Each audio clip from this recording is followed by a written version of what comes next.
Hi everyone, it's Steve Sutton again. I have another video. I've been away for a while. I've been kind of busy. This topic today applies to something I've had to use recently, which is managing your personal energies. That's the topic of the video. And I've been kind of busy, so it's come into play a lot more, and I decided to go ahead and finish this video on it. So the subject of the video is going to be in terms of personal energy being the overall energetic force that we feel or use inside of us as individuals. Our personal energy is our life force. It is a fundamental basis and medium of our everyday experience and activity. Similar to how we need and use our breath, our personal energy is not infinite or predetermined. We as individuals are the variable responsible for how we use it, replenish it, and creating what energy state we want. And the amount and quality of our energy determines much about our experience of life. Because we are both physical and non-physical, quantitative and qualitative beings of experience, both our energy levels and their qualities can determine our degree of functionality and health. For example, the quality of our emotions and thoughts or beliefs can affect functioning and health just like the amount of physical energy can. You can have high energy physically, but be depressed or discouraged and not be able to use it or even want to. Like a glass of the pure spring water that has had dirt dumped into it. You can have amazing aptitude and abilities and talents, but not be able to even use it if your confidence is low. A negatively demanding state, frequency, or vibration of energy creates disruptive stress and loss of energy physically, emotionally, mentally, or spiritually. Likewise, with positive qualities of these energies, we can experience the opposite effect, either of which can be the natural consequences of life lessons we choose or need to experience. Many people go their entire lives without ever realizing the importance of the personal responsibility of practicing ever-present energy discrimination inside and the resulting effect we can have on our energies. Instead, we are often more likely to notice it during times of extreme abundance or positive energy, or in contrast, extreme depletion or negative energy. With practice and intention, however, we can develop energy awareness and management and incorporate it into our lives more effectively on a daily basis in any situation.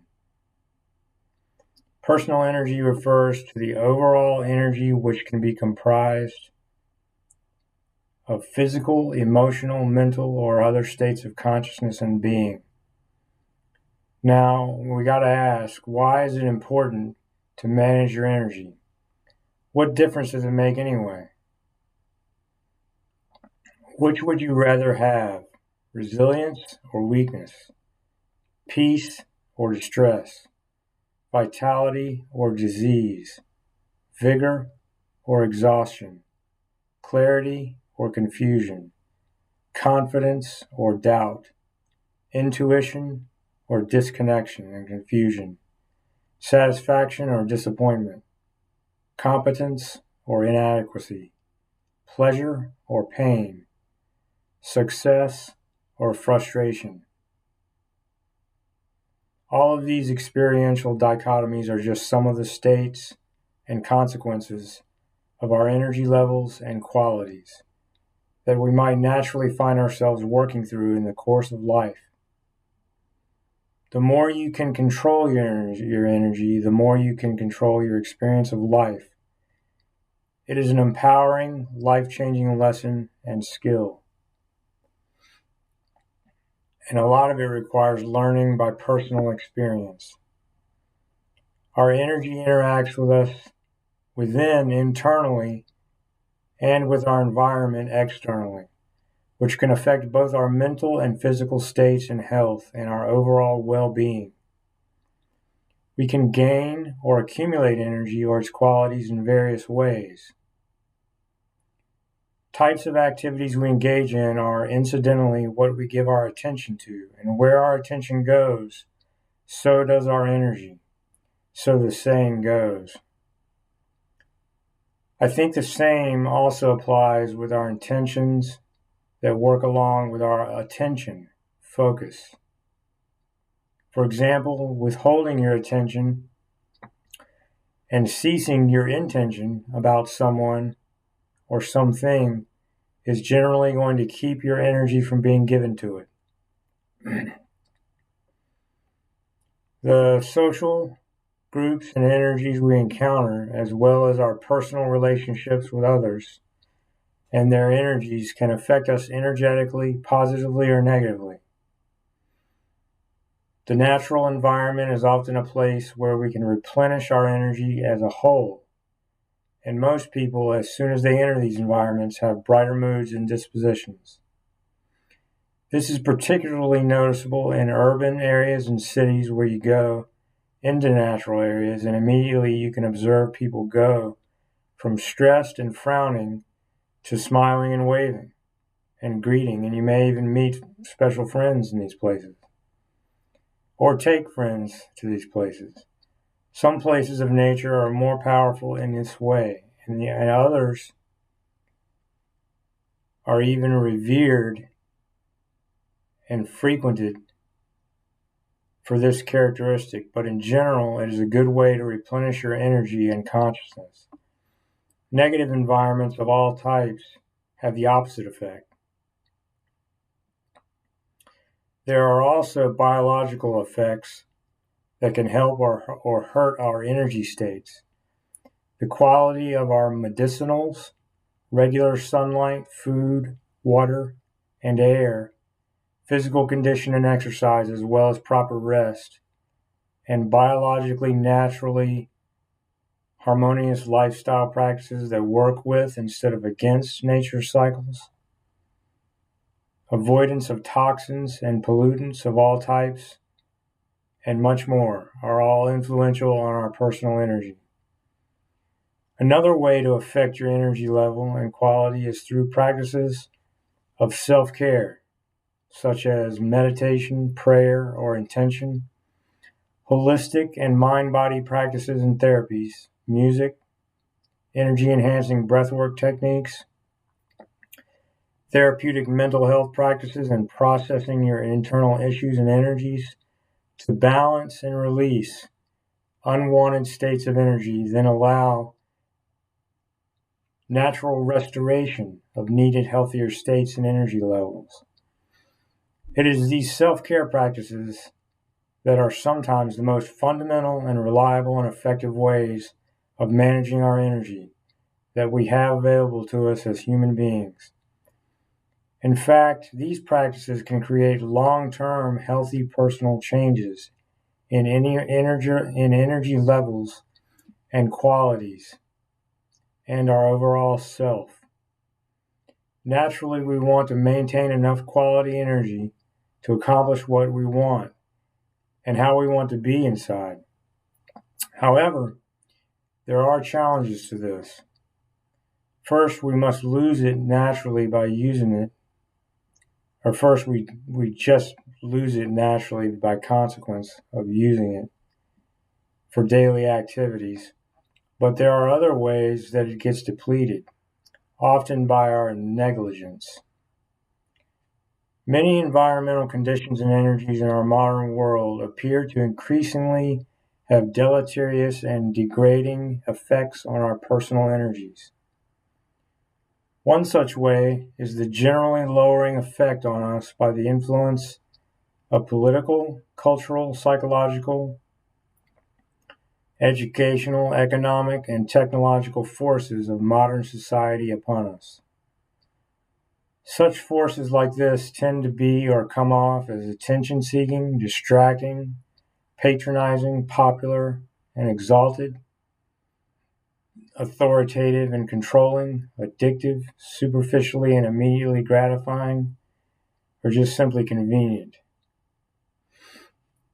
And often, the form and structure of these includes a delivery of increasingly fast-paced and hyperactively vacuous types of information and experiences that can be fragmenting and hypnotic and having an overall negative, draining, and suppressing effect on our energies, while appearing and insinuating that they're having the exact opposite. The question you really want to ask yourself in the face of these influences is, am I gaining, maintaining, or losing my energy or its quality from these interactions? And is that what I'm wanting? And do I have a choice in the matter, particularly in the present? It is so very easy in our modern world just to get swept up into the collective activity or consciousness while losing aspects of your individuality. The sheer magnitude and frequency of stimulation and distractions of attention endured in modern society tend to disrupt an ideally coherent sense of self necessary to sense and manage our own personal energy. Ironically, one of the fundamental ways that our awareness and energy is lowered below our existing physical and conscious evolutionary capacity is not only the content of what is projected to us from our society, but the primary means of doing so, in that of actual ubiquitous technological devices of light-emitting video screens. The negative effects of these screens on us, in and of themselves, regardless of the content, have been studied for a long time, yet remain a core element that our functioning in society and civilization increasingly depends on. The unpleasant truth is that video screens per se have the overall effect of reducing our consciousness and brain function, lowering both by circumventing the need to use the higher levels in us that we are evolutionarily meant to develop, including higher level decision making. As a result, our energy and functionality are lowered or disabled temporarily and sometimes long term. The screens we surround ourselves with and the content of them may also create a dependence on them in judging and thus shaping our reality for us. The amount of evidence that has accumulated over recent decades on this varied and complex negative effects of video screens on human development, on brain function and consciousness is almost overwhelming. And too much to go into here, but I wanted to emphasize the significant role that this ever-present influence has on our energy and state of being, so that we are cautious about just how we include it into our lives. Now, noted 20th century researcher of human development, Joseph Chilton Pearce, had some important neuroscientifically based things to say on this subject. He not only provided evidence that video screens disrupt and prevent healthy, complete, and normal development and state of human brain and consciousness, but emphasized that we as humans were meant for much more than this, and may well be designed to go beyond even what we can imagine in our intelligence, and that this potential is built in as an inclination that we all have consciously or unconsciously. The effect of a lower consciousness in human beings of much higher potential capacity, whether incidental or intentional, may have a profound impact on our functioning and mental health and energy state due to the neglected higher potentials not only being able to properly assist the lower levels of our consciousness when they encounter problems and natural growth challenging opportunities in stages of life and development, but also the possibility that they may complicate the problems encountered by our lower awareness in their efforts and their mere existence and inherent need to be involved, they are still involved, but dysfunctionally or unnaturally involved in this way, complicating a lower awareness more than assisting it. I'm not really sure if this has been proven, but I've read similar things suggesting it, and it would seem to make sense from what I've studied. So it is not only important to accumulate energy regularly, but maintain it in the face of these challenges. Being at an unnaturally low state of energy or consciousness can functionally or neurologically make coping with and managing daily life in our increasingly complex and fast-paced modern society increasingly difficult and cause mental health issues and incompetencies of all types, basically like being disabled, yet not necessarily being aware of it. Now, the next subject, so the last subject I'm going to cover on this, which is using your energy. We can use our energy physically, verbally, not only the tone or feel, but even down to the word selection, emotionally, mentally, and with our own willpower and intention. Some sources cite and have measured so-called subtle psychic or etheric spiritual type energies as well. We can use these energies to influence, to allow, or to sustain ourselves or our reality around us. It is important to carefully discriminate in choosing how to use your energy in each and all of these ways. Each individual is different, as is each different situation. However, in general, we use our energy in ways that expend it, build it, or keep it unaffected and neutral. So we can give, take, or conserve our energy, and we are meant to be active participants in this process of managing the energy. To neglect or ignore this participation responsibility will leave us instead influenced by others and the world the way that they want. Importantly, we can also generate shifts in state of energy by thought and intention of emotions inside of us. In other words, our choice and development of desired consciousness can affect our energy state inside. This is a key function and recognition of this subject and experience.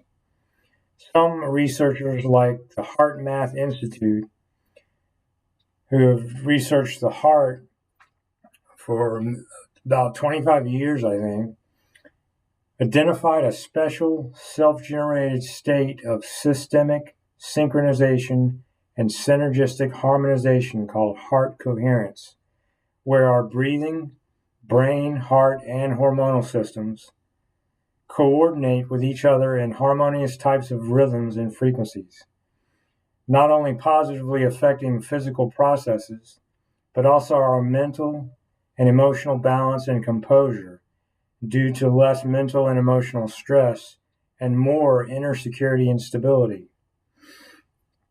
The Heart Math website states, quote, "In summary, heart coherence is a synchronized and empowering state, physically, emotionally, mentally, spiritually, allowing us to become our best selves," end quote. Certain methods like meditation, emotional focus, and intention practices, among others, can help bring about this state. I, furthermore, would add that the simple act of caring or giving love to something or someone other than ourselves is likely to generate such a state, if not something similar. And when you experience this, it is hard to forget. It is a life-shaping and life-controlling and life-directing sort of experience. It's a sense of fulfilling, sustained, sometimes ecstatic energy within. Further emphasizing this particular role that the heart and our emotions play in our overall energy dynamics from day to day is the fact that we have a triune brain system, Triune, triune, with 3 layers, the middlemost being the limbic system that is seen as the seat of emotional consciousness, and within that, the often mythical pineal gland, or pineal gland. Then we have the heart itself, which has ironically been found to be composed of 60% neural cells. You heard that right, and sending more information to the brain than the brain sends to it. And if that were not enough, the heart is also the organ with the largest measured energy field.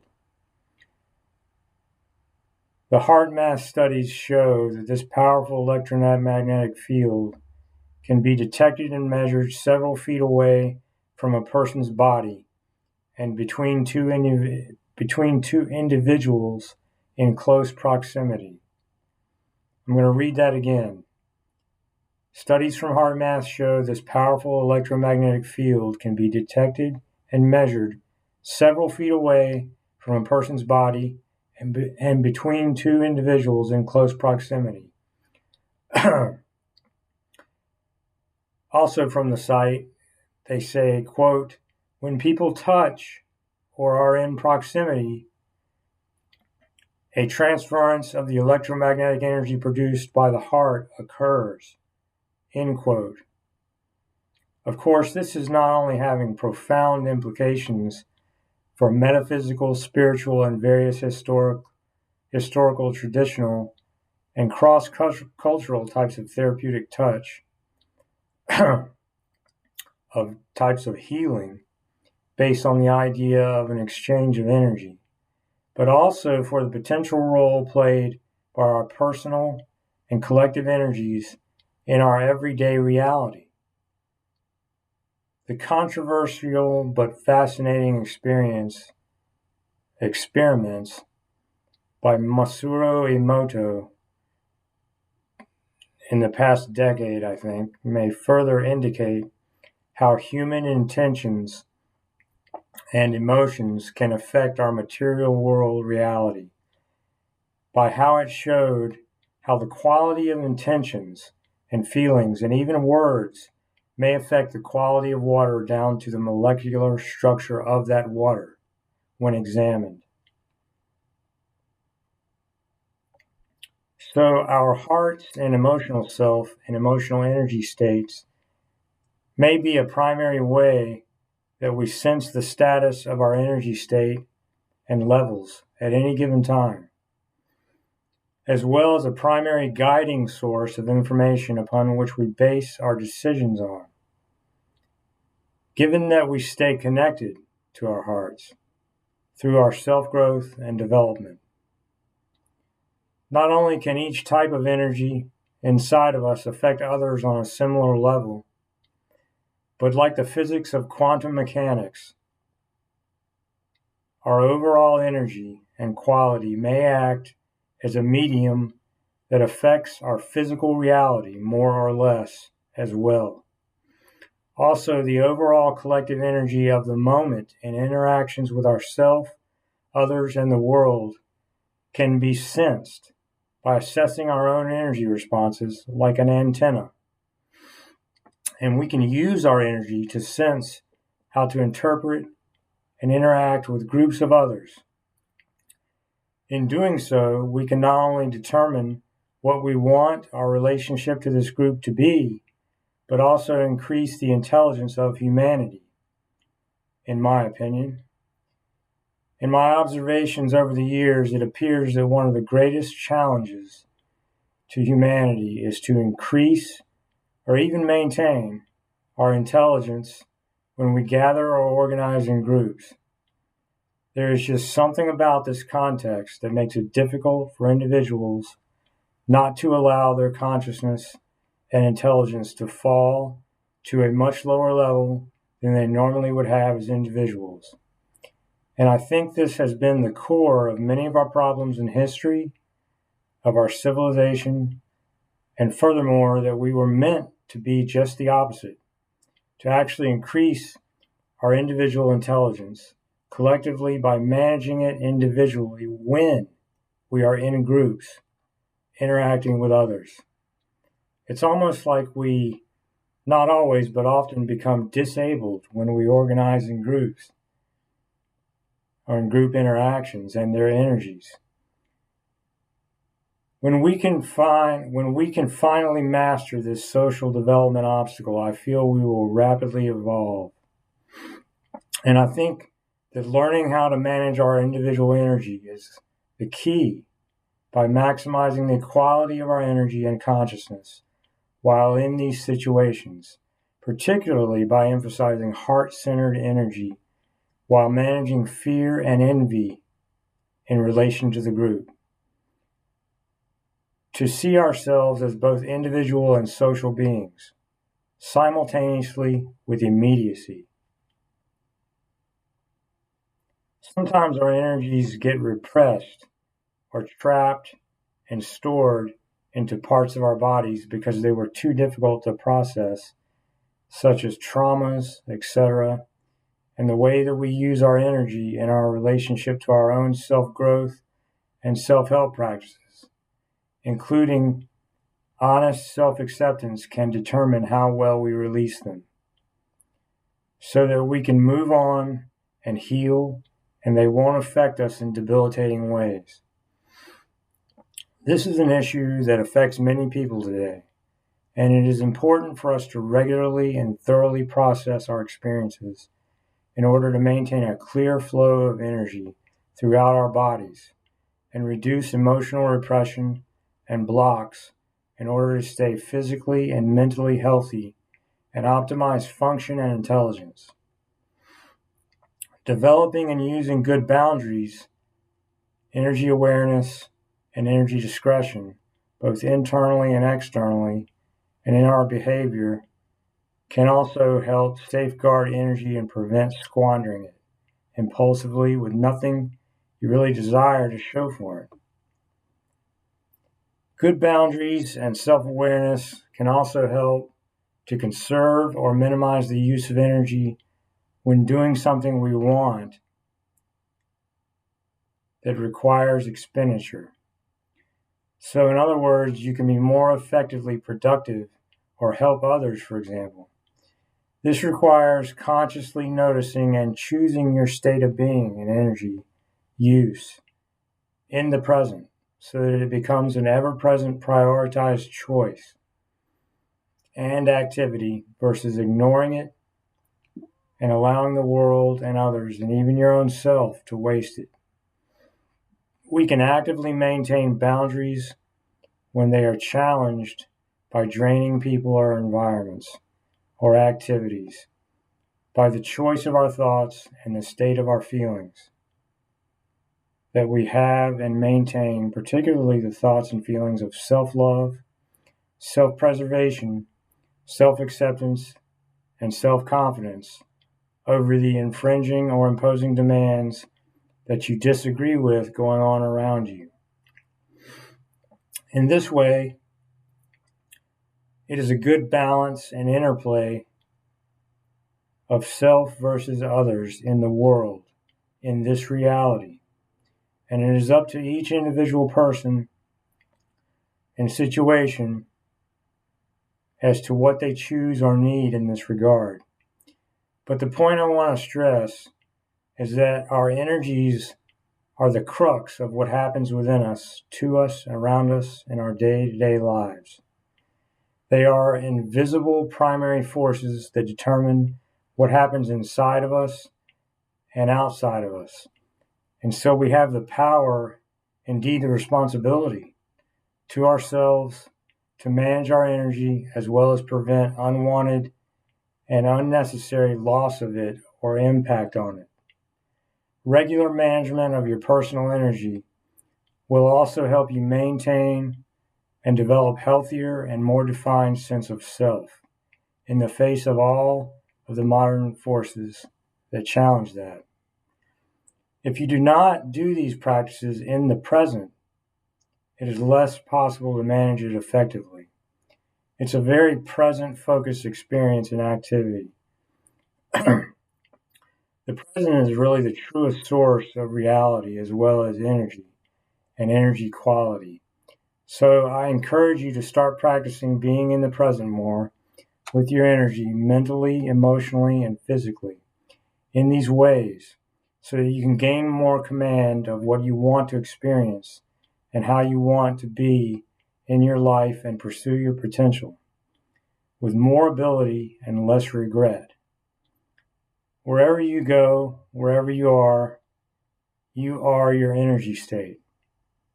Regular practice and development of energy awareness in the present will increase your ability to sense environmental and personal energy in the flow of the moment, for directing how you want to use it and how you want to be affected by others in the world.